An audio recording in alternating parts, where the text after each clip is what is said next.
我们现在在 G317上，但是现在离班沟那边很近了，就是这边就属于是后藏了，而且到了后藏，你会明显的感觉到天气超级好，然后你再听上一首歌儿，那种自由的感觉就出来了，真的是这样子。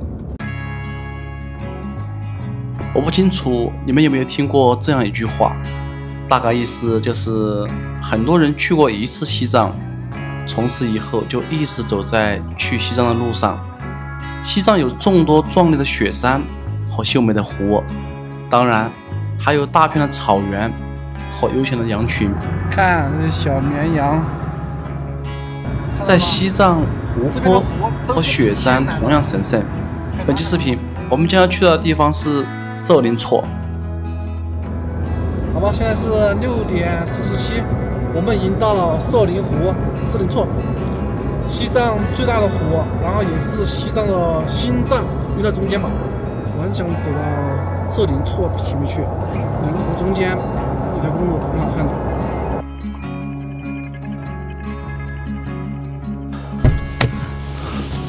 哇，我们开到湖边了。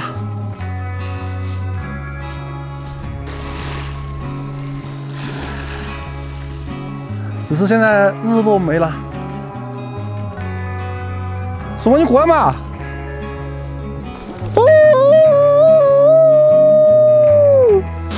摄影是什么？摄影就是玩光，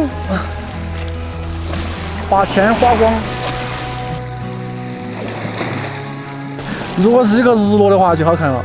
我们当天到达色林措的时候，已经是晚上9点多了，天也黑了，日落也没了。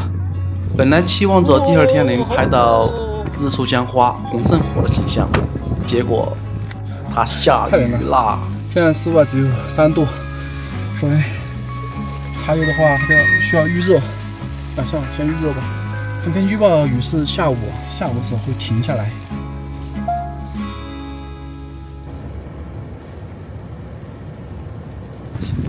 中的色林措。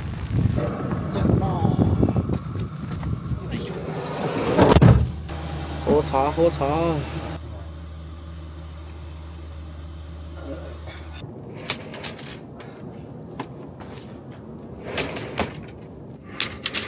我去上个厕所，我觉得还是带把伞。为什么？万一从上面冲一个车下来，看到我屁股，他妈我裤子都提不赢。啊！要带一个军工铲。看我这样，这样，看吧，这就是西藏的天。下雨的话也是只是下一会儿，然后就是早晚温度很低，中午的时候又热啊。算了，换件衣服吧。风景是真漂亮，天也蓝，湖也蓝。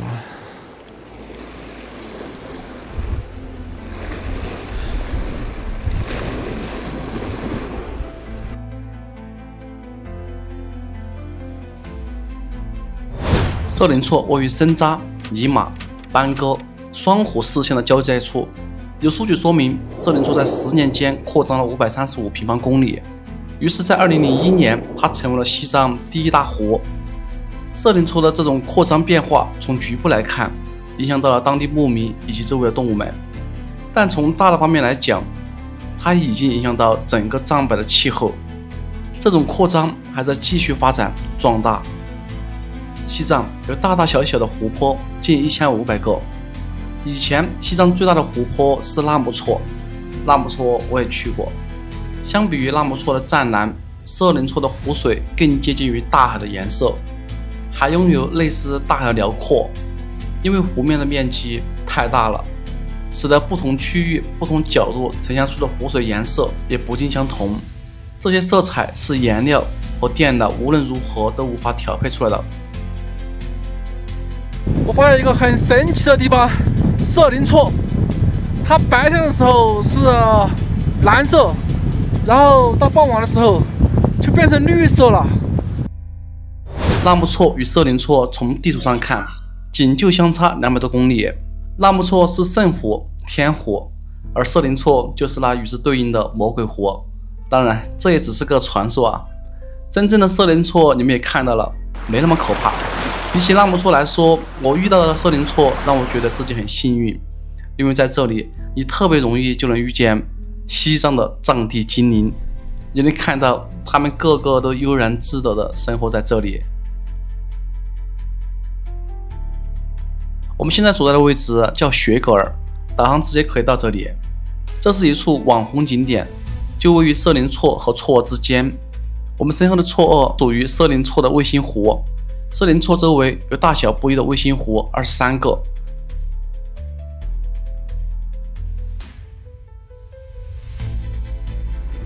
看吧，我现在已经把设备准备好了，飞机、相机准备好了。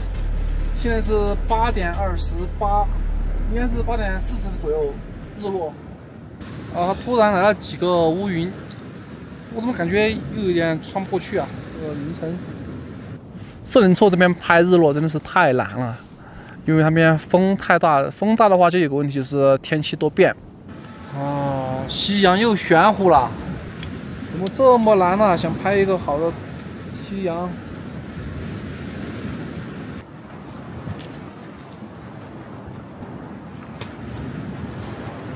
那个地方光又出来了，嘎。对，这次很难啊。各位老铁啊，不是我没拍好啊，是因为没好天气啊，就只能这样子了。我现在没高反了，真的没高反了。我感觉我已经彻底适应了这边了，没高反。远处的夕阳在浓厚的云层中发出最后的光。我们在这里等了2个晚上都没能等到日落，不过我也是习以为常了。毕竟西藏天气多变，还有就是美景是需要时间去等待的。这可能也是给我一个很多年以后能再来的理由吧。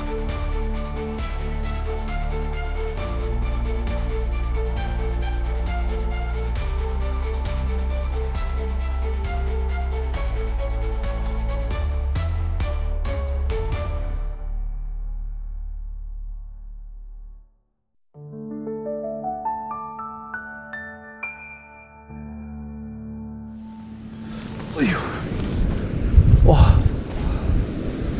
这大清早怎么这么大风啊？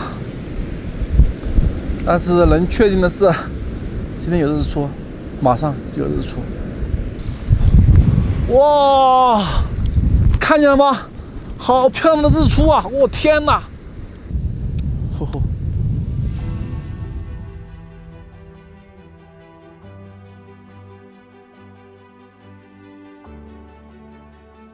色林错的清晨非常的宁静，一早起来就看见湖心上空的云层不停地翻滚着，北岸屏风山腰处已经有白云环绕，晨光照耀下，巨大的岩石阴暗分明。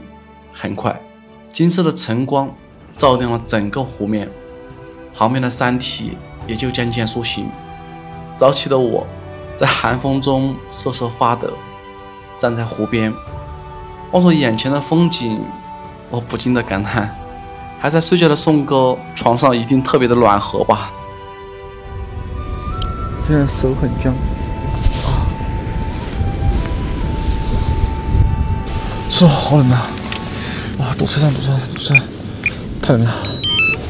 现在已经7点半了，宋哥的话要9点多起床，然后我们就出发去下一站当日用错。就这样，我们离开色林错，离开雪格尔。公路从色林错和错愕最窄处的几线部位穿过。听当地的牧民说，他们都非常担心这里会被淹没，那样的话，公路就得改道，牧民的牧场也将缩小。色林错和错愕终将融合，可能是几年后，也可能是几十年后。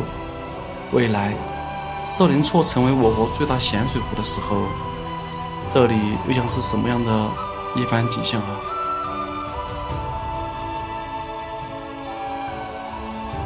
下一站，我们将前往当日雍措，西藏最古老的本教圣湖，中国第2生湖。我和宋哥将自驾环湖游。感谢你的关注和支持，我们下期再见。